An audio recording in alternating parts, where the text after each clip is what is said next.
So viewers, good morning. We are here with Michael Kugleman today. Welcome on board, Michael. Thank you. Great to be here with you. Thanks. So we are going to have our first show of this program, Old Theatre with New Players. And we are going to discuss South Asia today because there are a few very interesting things happening in last few months, I would say. And these things are interconnected, though the interconnection may not be that visible. But the people the analysts like Michael can tell us. So we are going to raise some very interesting questions. Why South Asia? Because South Asia is host to about 37% of the world population and three nuclear states. So I think these two facts are more than enough to make us keep an eye on what's happening in that part of the world. So, Michael, should we start with the questions? Because I'm I ready to have go. few interesting things to learn, and I was looking forward to have this discussion. I somehow interconnect this Afghan peace talk with the um, region and what's happening in Pakistan, and then what's happening in Kashmir, and then what's happening between China and India. I hope I'm not wrong, because this is how I keep interconnecting the things. So to start with, um, what is the future of this intra-Afghan peace dialogue? This is where from the peace would be assured in future, regardless of anything else. So keeping that intra-Afghan dialogue in mind, what would be the future of peace in the region? Well, again, thanks for having me.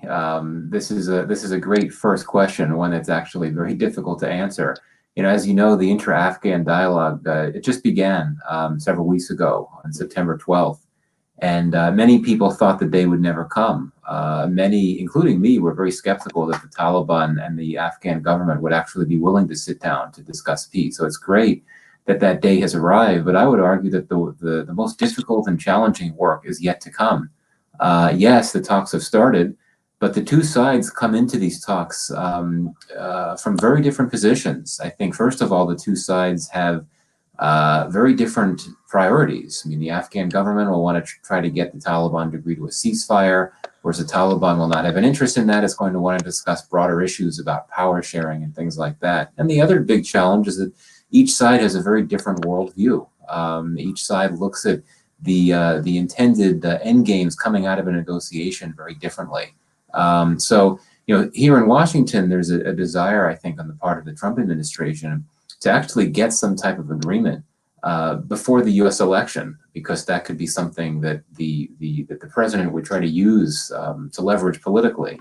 It's not going to happen. I mean, let's be very realistic. If we want to talk about peace and stability in Afghanistan and the broader region, we need to look at that path in the context of months and likely years, not weeks. It's going to be a long time. But certainly, I think that you have to look at the role that other countries in the region would play in this very complex, challenging peace process. Pakistan, of course, had been involved in the first part of the Afghan reconciliation process when you had the U.S. government and the Taliban negotiated deal that was concluded at the end of February. The Taliban had been very helpful, as I understand it. Pakistan had been very helpful in bringing the Taliban to the table. But you know what? The Taliban, I don't really think needed any prodding from anyone. The Taliban had always wanted to talk directly with the U.S. to negotiate a deal that would lead to U.S. troops leaving. It's much harder. Pakistan's role, I think, will be much more difficult now, where it's dealing not just with the Taliban, but with an Afghan government that doesn't get along with the Pakistani government and may not want Islamabad hanging around the peace process. So I think, and final point I'll make here is that we know, there's a lot we don't know, but what we do know is that U.S. troops are on their way out of Afghanistan. Regardless of who wins the election in November, whoever is president in early 2021 is going to want to continue with this gradual peace process. And I think that the Taliban, knowing that U.S. troops are leaving, may conclude that, why should it keep sitting in talks and trying to negotiate a deal that would only give it a share of power? Why wouldn't it prefer to just go back to the fight and try to overthrow the government by force, taking advantage of the absence of foreign forces? So I'm skeptical. I'm cautiously optimistic, but I'm also skeptical. But it's too early to be talking about possibilities for peace and stability just yet, but I hope it comes eventually. We hope so that it comes out as a final piece eventually for the region, because it's been like 19 years that the we are just waiting for the moment. And then another thing, uh, there is this statement by Pompeo that the US has decided to, the decision to be depending upon this peace in Afghanistan, and then these negotiations could impact US aid to Afghanistan in future. So no matter the political narratives or the ideologies of any political or any group or any stakeholder in a country, like for an economy like Afghanistan, and it's a landlocked state, I think aid does matter. Do you think it would have some impact on the way of the thinking and power sharing, or they would like think to have an essential peace in their land? Yeah, that's a great question. The question as to this role of international Aid thing. assistance. Yeah, the aid Pardon me? thing, the flow of aid. Yeah, no, absolutely. I mean, it's quite clear that Afghanistan is heavily, even desperately dependent on international assistance, and the bulk of that international assistance comes from the United States. So it's significant when the U.S. Secretary of State threatens to wield aid as a stick. I think it's important because the Afghan government, the U.S. doesn't really have much leverage in this story because it's leaving Afghanistan, it's pulling troops. It could hypothetically use its troop presence as a tool of leverage. It could threaten to slow down the withdrawal of troops until it sees significant progress at the peace table. But it's not interested in that because, as I mentioned before, the U.S. is leaving militarily. That's quite clear. So I think the next best option is to use money, is to use aid as leverage and to essentially threaten to withhold it if it doesn't see progress at the table. Now, the question here is, I think that leverage may work with the Afghan government, but would it work with the Taliban? The Taliban is a very financially self-sufficient insurgency that makes all kinds of money from drug trade and other things. And I certainly think it would welcome international assistance, especially if it were to be in a power sharing deal where it had some degree of power. I imagine it would not be opposed to international assistance, maybe not from certain countries, but I think that's the big question: is is it effective for the U.S. to use aid as leverage with the Taliban? I think that there's much more uncertainty about that than there is in terms of the Afghan government. We did see when Mike Pompeo made a trip to Afghanistan some months ago to try to get President Ghani and Abdullah, his top rival, to work out a political spat that was preventing talks from starting. It took a while, and Pompeo did threaten to withhold aid, and if they didn't work out their spat. And it took some time, but eventually they did work it out, and you could look at the aid threat as a possible, not the only, but one of the factors at play there.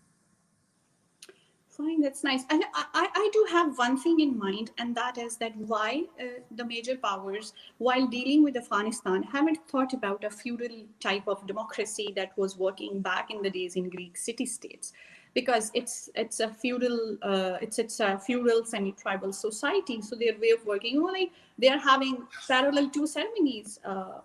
The oath ceremony. So that's kind of, for an analyst of politics, it seems an interesting case study, but on ground, it's a lot of uncertainty for the people who are dealing with the government, who are being ruled by such government.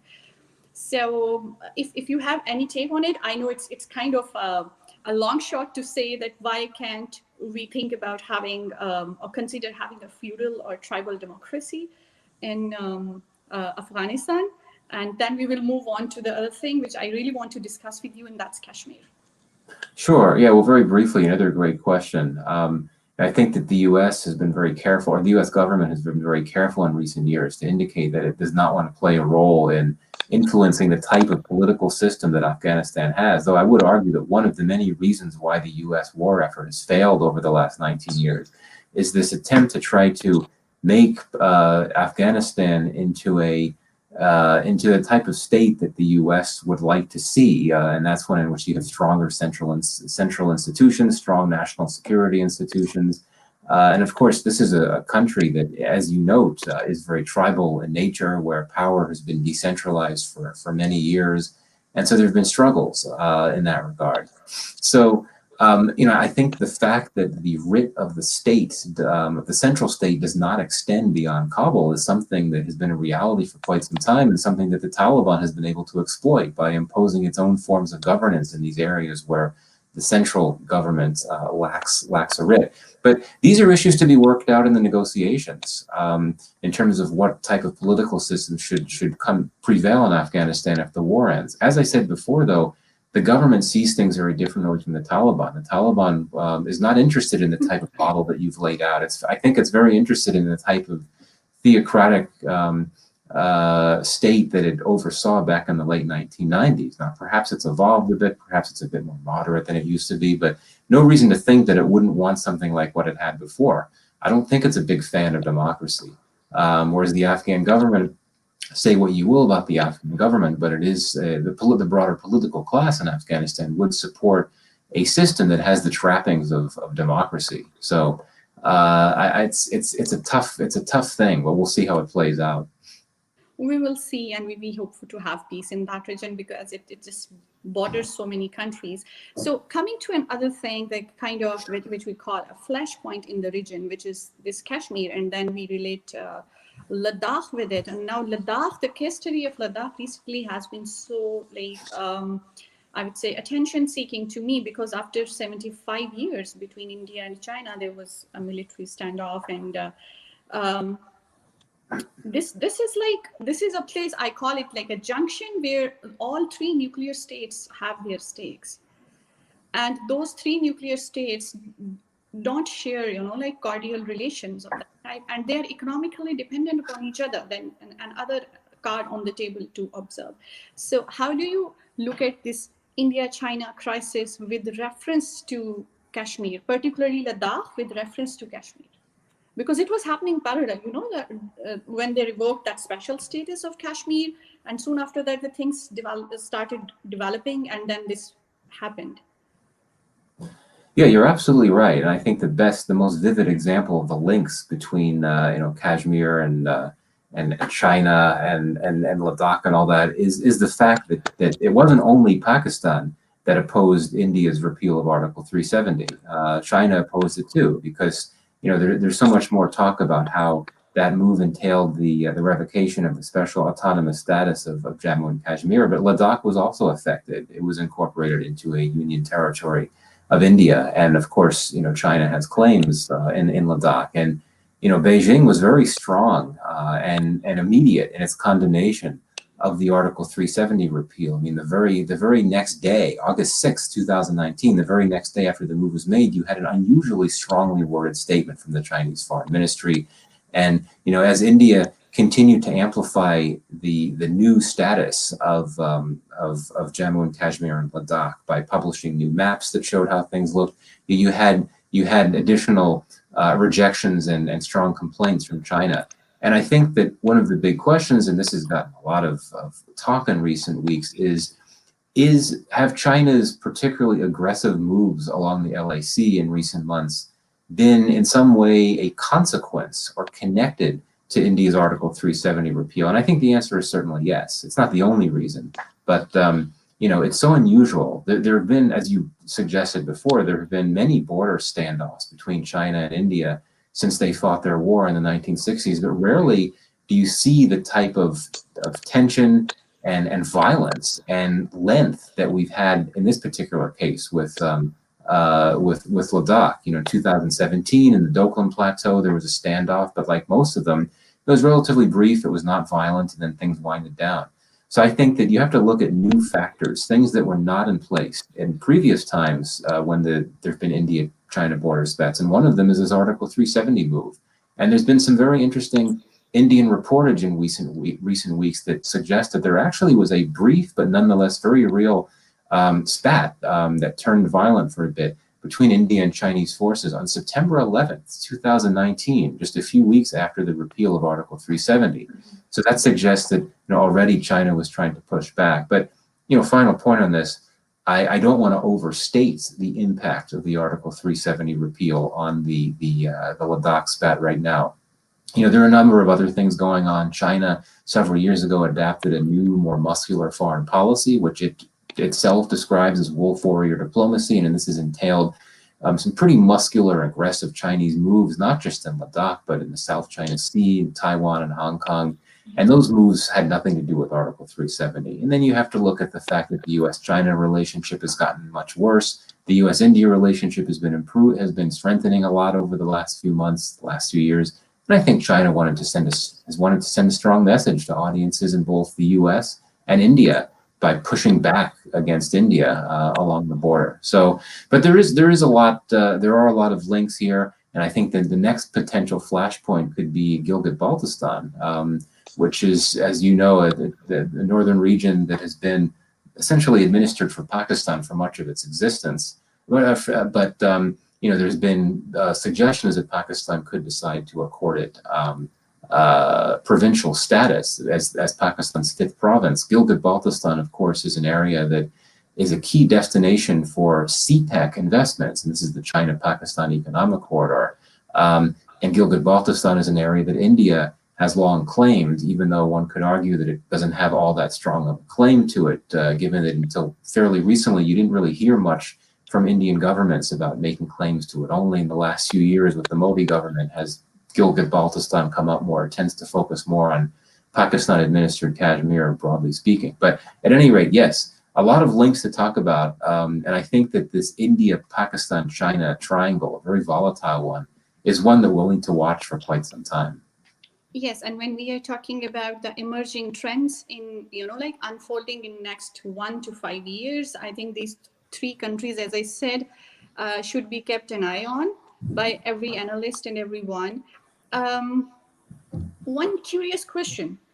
As a student of security and politics, we were closely, observing that white paper issued by Chinese government every time it came out. And as you said, we did feel that it is no more that kind of country, because in seminars and everywhere we came across the Chinese reps, they were saying that we have never been an offensive military power for like 200 years or so, and all that, peaceful kind of stance they were promoting from their country. And the recent statement by their president is like they are not up for any kind of war, but it's all about trade and economy. Sometime, okay, fine, we are going to discuss that second Cold War thing, but that's not relevant here. The thing is that they are vocally, they are promoting that economic thing.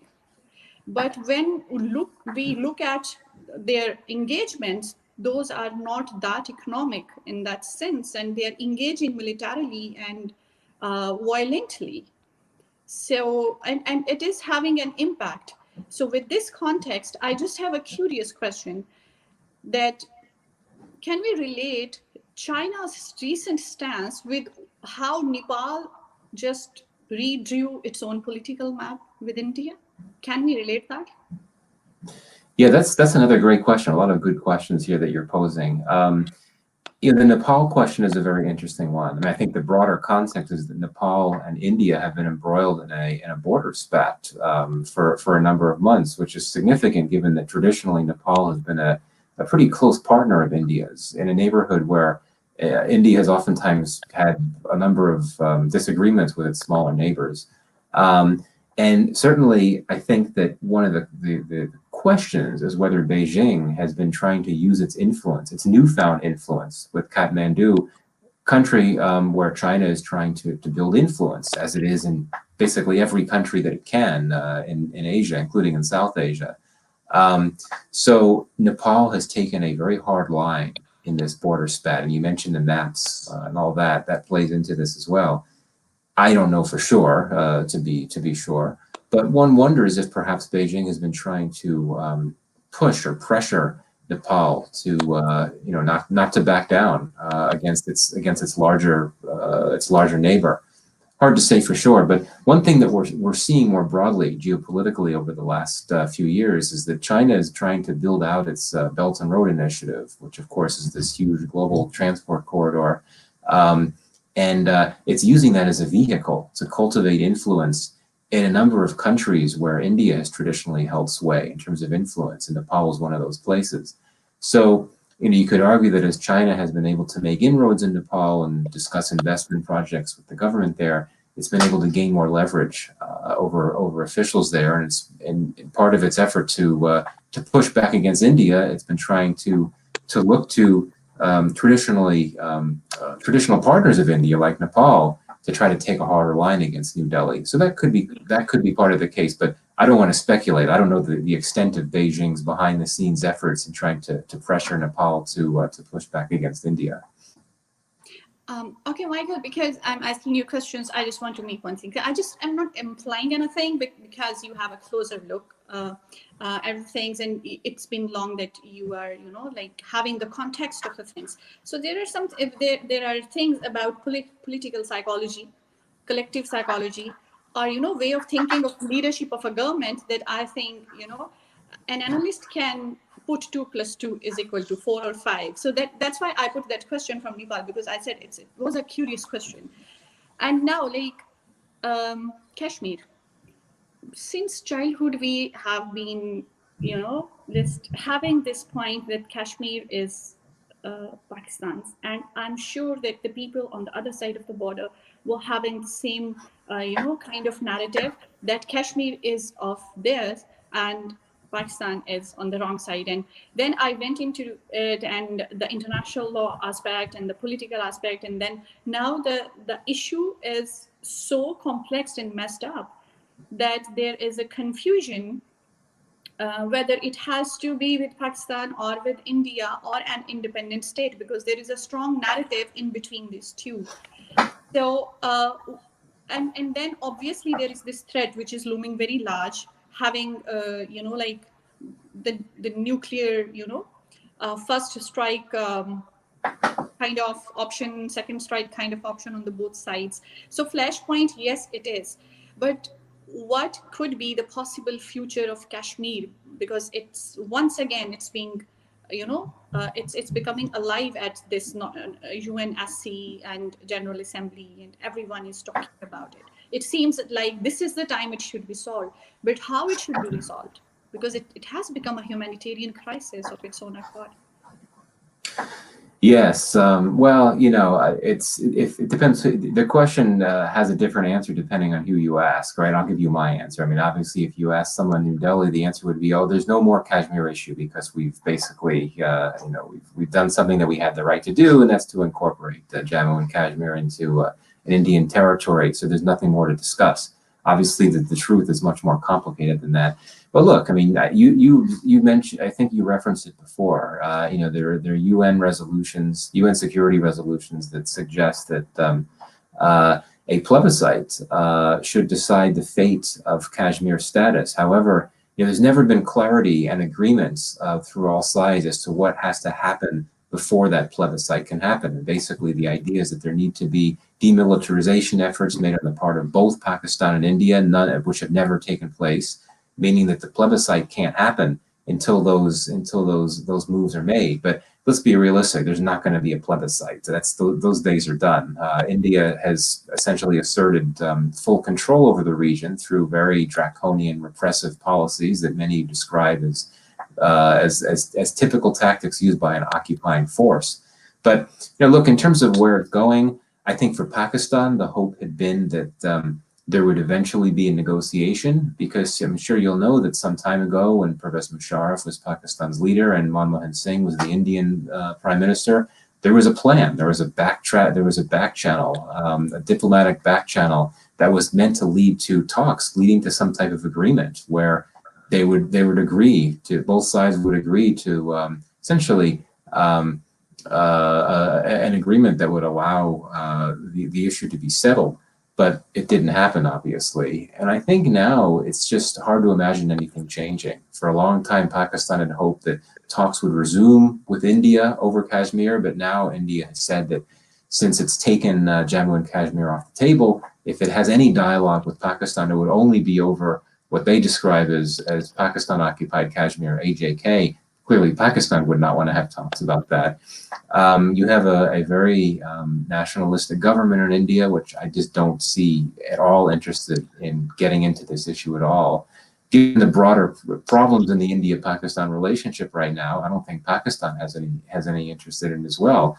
Pakistan, of course, has been leading this global diplomatic campaign, or it's been trying to launch a global diplomatic campaign to draw support from key capitals to pressure India to rein in its policies in Kashmir. But that hasn't really been very successful, as I think we've seen. I mean, sure, there's been criticism from some governments about what India is doing, but not much else. We can go into the reasons why, but it hasn't been very successful. So I don't really see much changing. And you know what the sad thing about this is that we talk so often about what India is trying to do, what it wants, what Pakistan is doing, what it tries to do. What about Kashmiris themselves? What do they want? Where do they want things to go? And certainly, all those Kashmiris in the Kashmir Valley living under incredibly difficult conditions, they'll certainly have an opinion as to what they want to happen. But then you have Kashmiris elsewhere in Jammu, and then there's Ladakh as well. People have different views about what they want to happen, but I feel that sometimes the views of Kashmiris are hijacked by these very strong, powerful narratives coming from both Pakistan and India. And that's a shame. And of course, what makes things worse is that India has imposed these communications bans in the Kashmir for quite some time that make it difficult for Kashmiri voices to be broadcast to the world, to tell their side of the story and what they want to happen, how they want to see things moving forward. But it's hard for them to do that when they don't have channels and they don't have tools to broadcast their views. So it's a tough, sad state of affairs. I don't really see any type of resolution anytime soon, if at all. Okay, so well, thank you so much. I'm afraid that I had few more things, but I would have to conclude thanking you so much. I really enjoyed thoroughly this discussion, and we would be pleased to have you on board again, because these issues are not going to be resolved anytime soon. I can't see any kind of resolution of Ladakh issue, which is in the site, and we are not we don't know about it. So is the case about that intra-Afghan peace talks. As you said that yes, such kind of thing happened, that power struggle and taking arms at their own by different groups in Afghanistan. It has already happened in 1990s. And how far US can play peace using the leverage of this aid to Afghanistan's government. And then yes, the Taliban have been self-sufficient financially, at least more than their central government is. And then coming to Kashmir, yes, if I may add, in my humble opinion, when it comes to that economy versus power in international politics, and then such kind of issues like we are having in Kashmir, especially in the Valley of Kashmir, that humanitarian crisis, and that shutting them, out of the world. It's I call it selective humanitarianism, because every state is responsible primarily for its own citizens. So it's an unfortunately divided land, and there are so many issues which are getting complicated, and the risk factors involved, because there is a nationalist government on the Indian side. Pakistani government is trying diplomatically, but it's not going anywhere. So hope for the best and for the peace in the region, but an interesting case study for the students of international politics nonetheless. And thank you so much, Michael. Have a great day. It was great having you. Thank you. I really appreciate the conversation. Great questions. Thank you so much.